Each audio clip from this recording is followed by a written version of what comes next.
Test 3. You will hear a number of different recordings and you will have to answer questions on what you hear. There will be time for you to read the instructions and questions, and you will have a chance to check your work. All the recordings will be played once only. The test is in 4 sections. At the end of the test, you will be given 10 minutes to transfer your answers to an answer sheet. Now turn to Section 1. Section 1. You will hear a conversation between 2 students talking about driving lessons.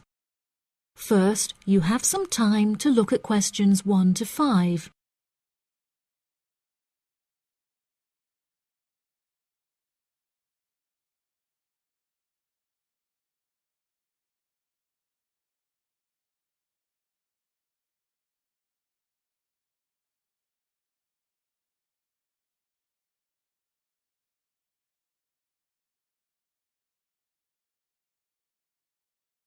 You will see that there is an example that has been done for you. On this occasion only, the conversation relating to this will be played first.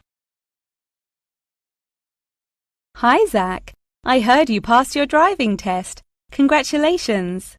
Thanks, Olivia. I passed just last week.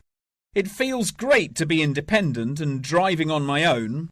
I really want to take driving lessons, but I haven't been able to find a driving school that will give lessons during the weekends, so that I don't have to miss any classes at college. The woman wants to take driving lessons during the weekends, so weekends has been written in the space. Now we shall begin. You should answer the questions as you listen, because you will not hear the recording a second time.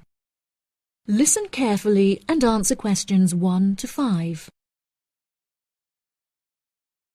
Hi, Zach. I heard you passed your driving test. Congratulations. Thanks, Olivia. I passed just last week. It feels great to be independent and driving on my own.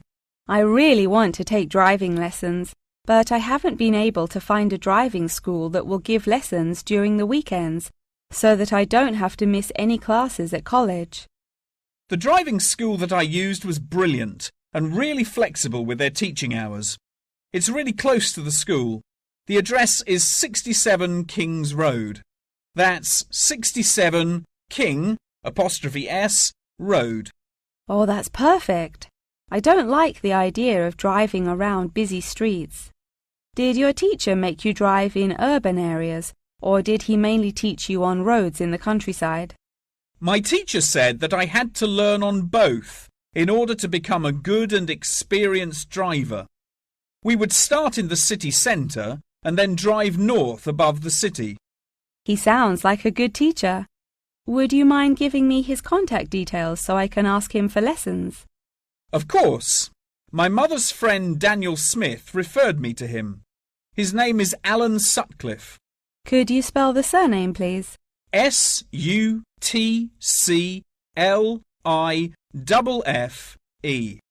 Thanks for helping me out. I'll give him a call tomorrow. I don't know if I should learn in a manual or automatic car. How do I decide? I wasn't sure which type of car to learn in either. In the end, I chose to learn in a manual car because once you've learnt how to drive manually, you can drive automatic as well. Most cars on the road are automatic nowadays. OK, I think I'll learn with a manual car too then. Hopefully the teacher will be able to give me lessons in the evenings after school. It would be much better if you take the lessons during the day. It will be far easier for you to learn when there is enough daylight to clearly see everything going on around you. But you need to be an experienced driver to drive safely at night. How frustrating. I was hoping I wouldn't have to take lessons during the weekends. You're right, though. Safety comes first. Before you hear the rest of the conversation, you have some time to look at questions 6 to 10.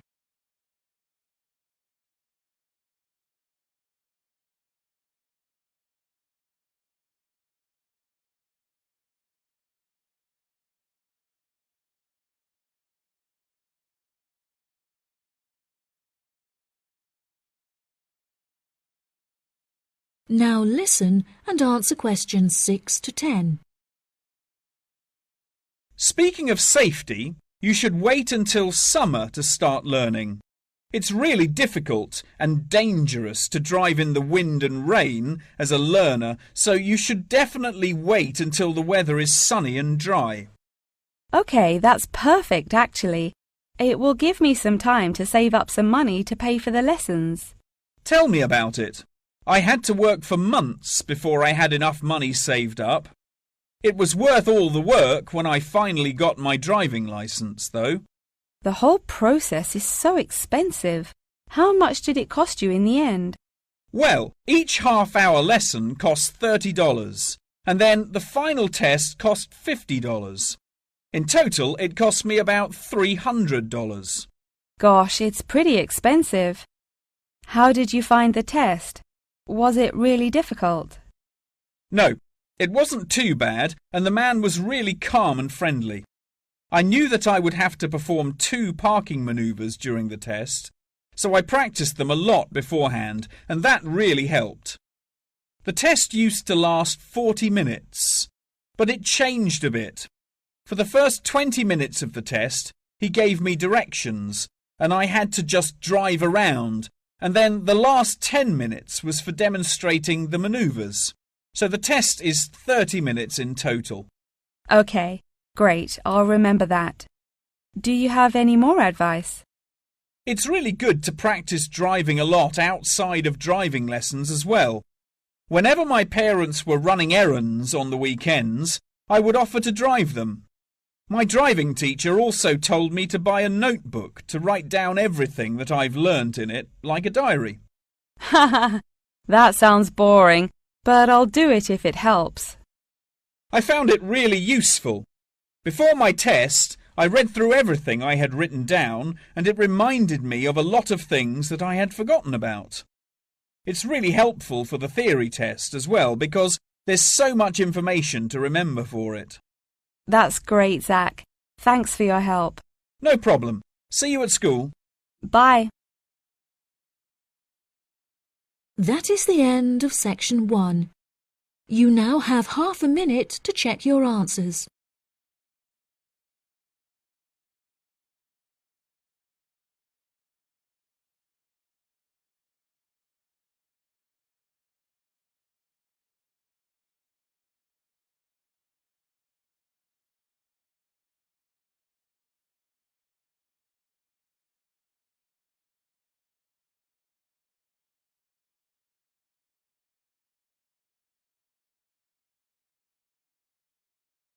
Now turn to section 2.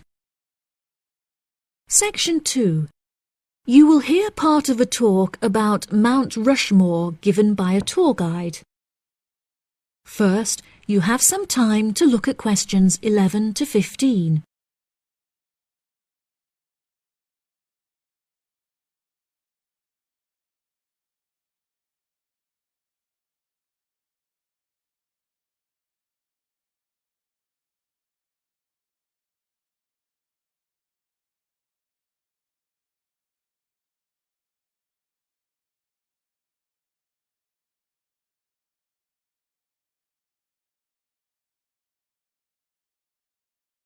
Now listen carefully and answer questions 11 to 15.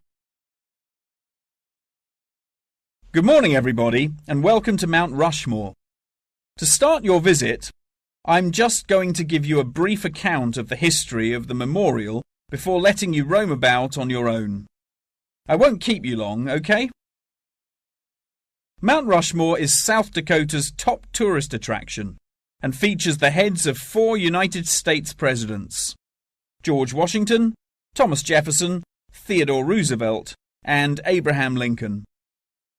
Each head is 18 meters tall, which is taller than the heights of 11 people combined. The sculptor initially wanted to depict the presidents from head to waist, but due to a lack of funding, the construction had to stop before this vision could be realized.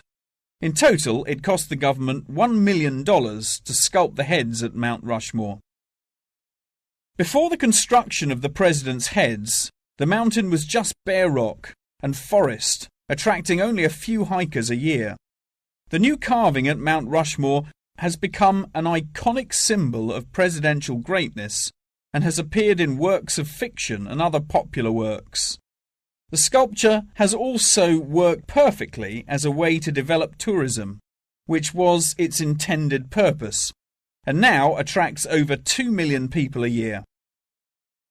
The original plan was to carve the president's faces into the granite pillars known as the Needles. However, the sculptor soon realised that these rocks were too eroded and delicate to support such a large sculpture. Instead, he chose to locate the carving at Mount Rushmore due to its grand appearance and brightly lit rock faces that experience maximum exposure to sunlight throughout the day as a result of the southeast orientation. Upon seeing Mount Rushmore, the sculptor declared, "America will march along that skyline." The name of Mount Rushmore also has an interesting history. The location was originally known as the Six Grandfathers. However, during an expedition in 1885, the mountain was renamed after Charles E. Rushmore, a prominent New York lawyer who joked that his annual treks to the mountain had earned him the right to have it named after him. 40 years after the mountain was renamed, Charles E. Rushmore donated $5,000 towards the sculpting of the president's heads, the largest single contribution. In 1927, the construction works started and 7 years later was complete with no fatalities. So that's the history for you. If you'd like any more information, please feel free to ask me questions, or you can soak up the information from our fantastic guidebook.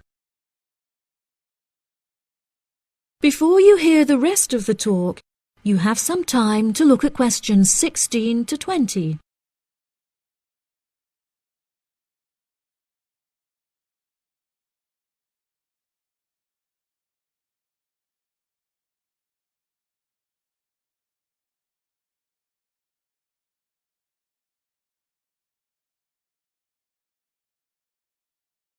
Now listen and answer questions 16 to 20.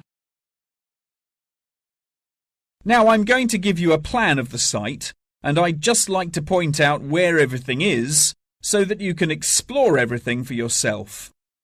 We're currently standing at the entrance, which is marked with the arrow on the map. If you follow the trail up to our left, you will find the information centre.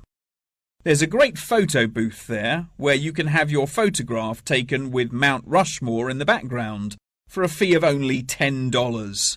What a great souvenir! In front of us is the refreshment centre, where you can help yourselves to coffee, locally grown tea, and a delicious selection of cold drinks and biscuits.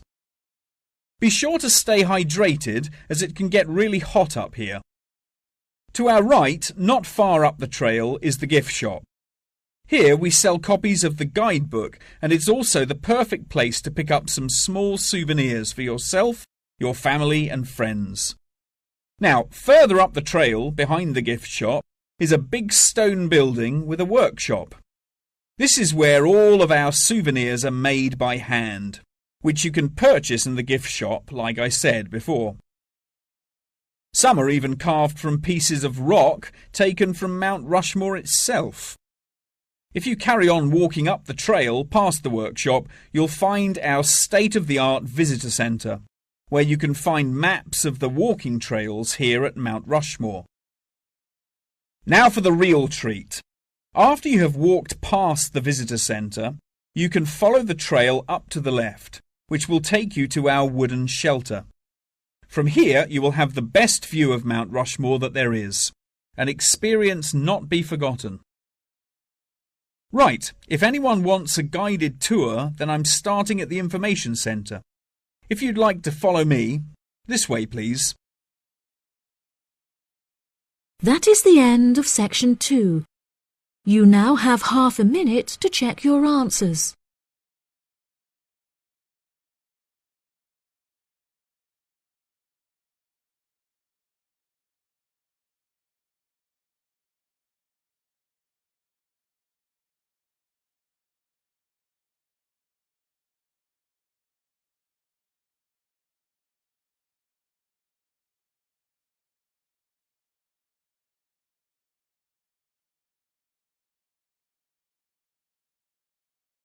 Now turn to Section 3.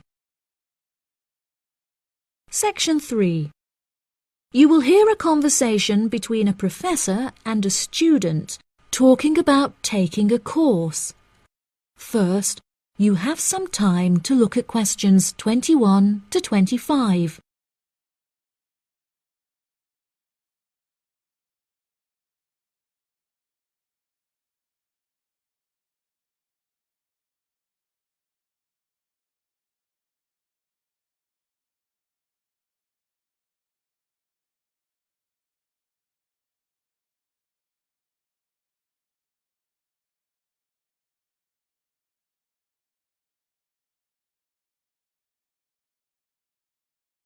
Now listen carefully and answer questions 21 to 25. Excuse me, Dr. Twain. May I speak with you for a minute? Of course, please come in. I'm Charlotte York. I'm considering taking your course in tourism. Right. Well, Charlotte, how can I help you? I have been considering studying tourism. However, it is such an important decision that I would like to seek some advice about it first. Would you mind answering some of my questions? Absolutely. Fire away. Well, I have been discussing courses with my parents, and they are concerned that I will not be able to get a well-paid job with a degree in tourism. The reason that I want to study the course is that I have a great interest in the subject, and I think I would really enjoy it. I believe the only way that I will enjoy my life is if I enjoy my career. Happiness is far more important than money, don't you think? Absolutely. I would much rather be happy and poor rather than rich and miserable. Money cannot buy you happiness. I'm glad you agree. You needn't worry about money, Charlotte. A large part of the tourism course is dedicated to teaching students how to manage finances, a skill that you can apply to your everyday life as well. I would also recommend that you take a sideline course in time management, as this can be incredibly useful in efficiently planning your workload. Efficiency is the key to success. I'll remember that. Now, I have found that some students have natural talents that really help them to succeed in the course. Communication skills, for example, can be very beneficial. Do you have any strengths? Maths was always my favourite subject at school, so I really enjoy solving mathematical problems. However, I find statistics quite difficult. I have always been very capable and self-sufficient. I have a lot of confidence in my abilities and will take the initiative in situations without needing to depend on anyone else for their help. That's a really great quality to have and will be particularly useful if you choose to study tourism. That's great. I would recommend that you spend some of your time researching the course.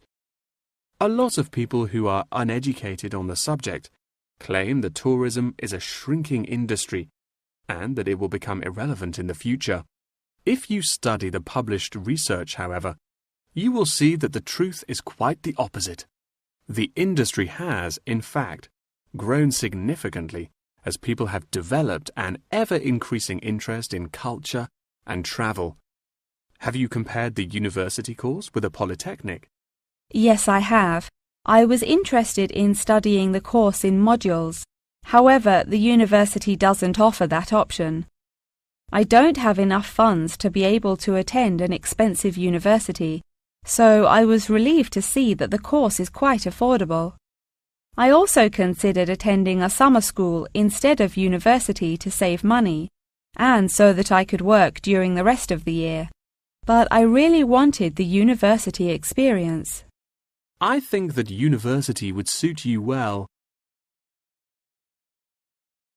Before you hear the rest of the conversation, you have some time to look at questions 26 to 30.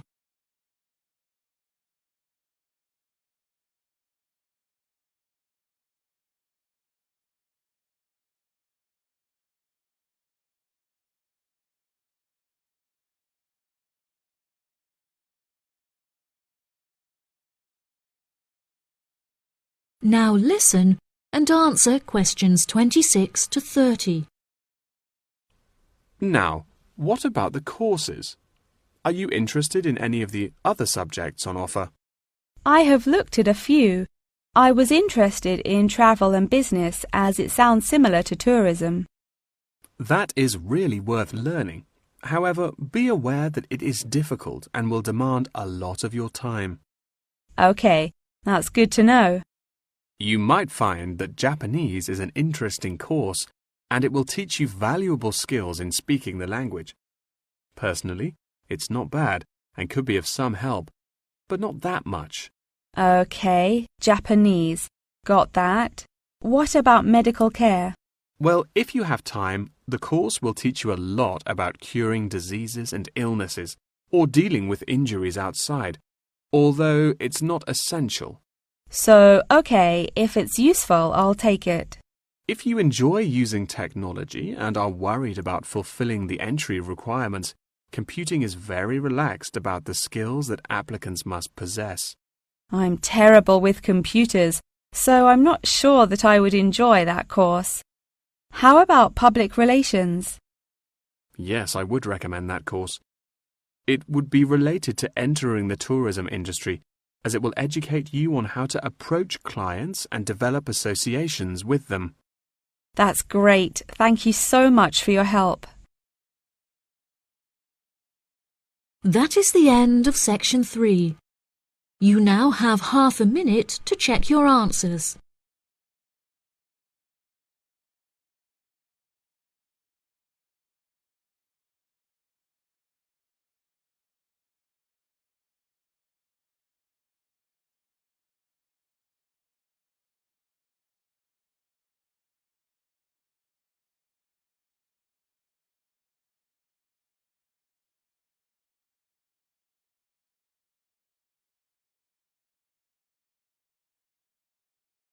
Now turn to section 4. Section 4. You will hear a talk about the practice of company outsourcing. First, you have some time to look at questions 31 to 40.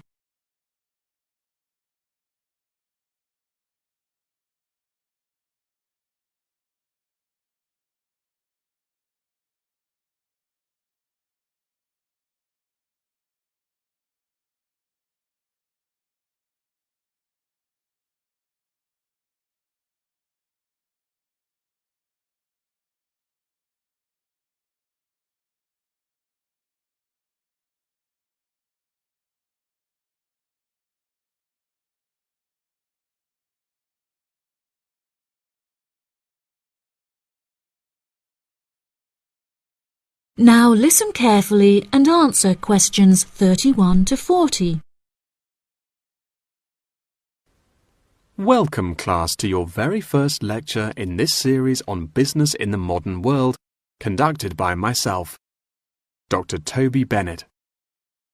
Today, we will be looking into the practice of company outsourcing, using TCP technologies as a case study.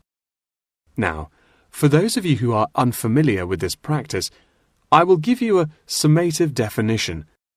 Company outsourcing involves the contracting of various business activities by one company to another. This practice will sometimes occur from a Western company to a party based in a third world country, the rationale being to make significant financial savings on lower international labour rates and to potentially increase quality. Now, our case study for today is TCP Technologies, a party located in India that receives outsourced tasks from Western companies. The manager of TCP Technologies is a man called Manjeet Khanna, who has personally developed a series of aims and philosophies by which the company is expected to operate.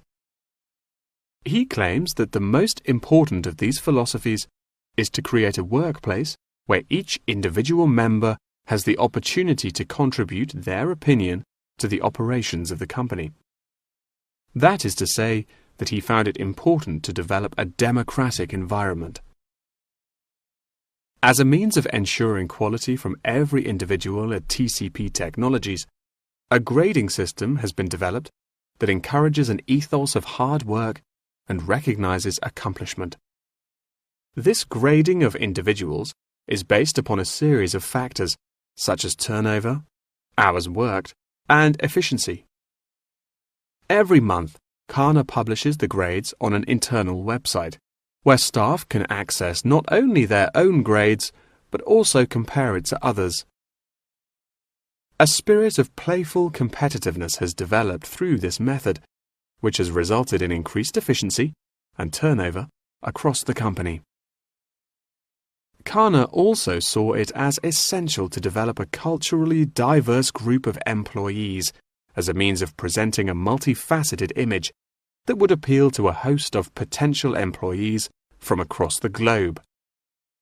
This cultural openness has not only increased the quantity of incoming contracted opportunities by 7%, but has also benefited the company itself significantly.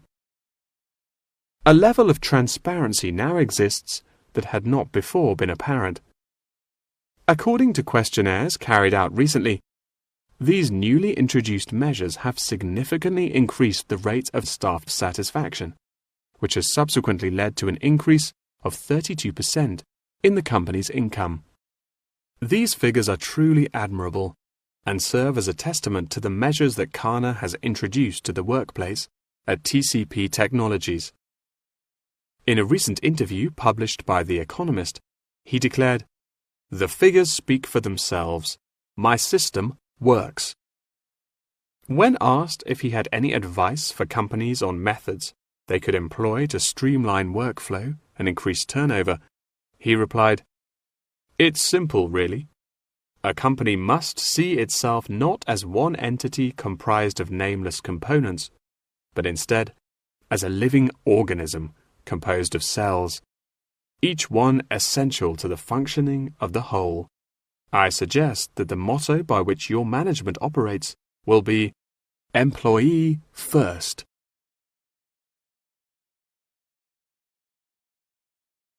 Many benefits have been reaped from the aforementioned changes in management style, such as a significant decrease in staff turnover. This improvement alone has solved many problems that had before stunted the growth of the company. A lot of these improvements came from the realization that the solution does not have to be produced internally, but can come from any other company. The grading system also immeasurably enhanced the dynamics of the company.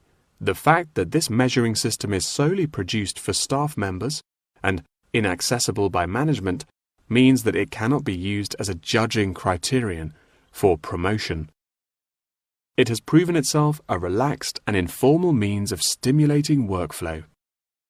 When asked about specific features of his managing style, Kana mentioned that it is important for him to respond personally to any complaints filed by staff members.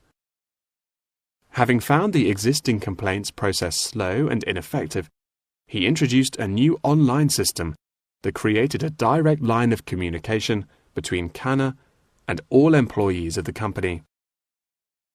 The complaint form, dubbed by Kana as a ticket, eradicates the middleman, is easily accessible to all employees online, and has an interface that can be instinctively navigated.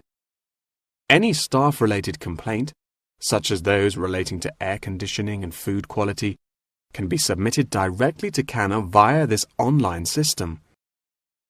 Entitlement to vacation is also a popular issue discussed through this forum.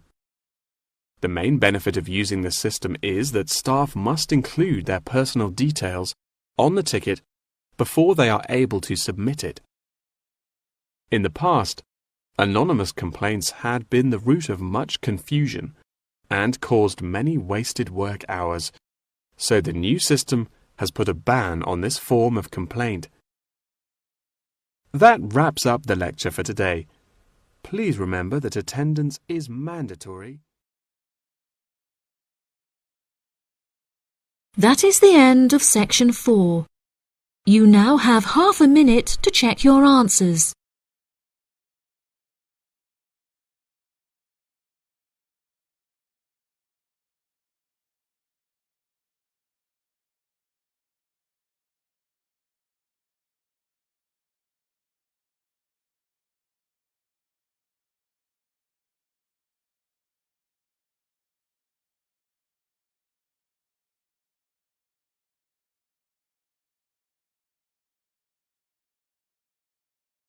That is the end of the listening test.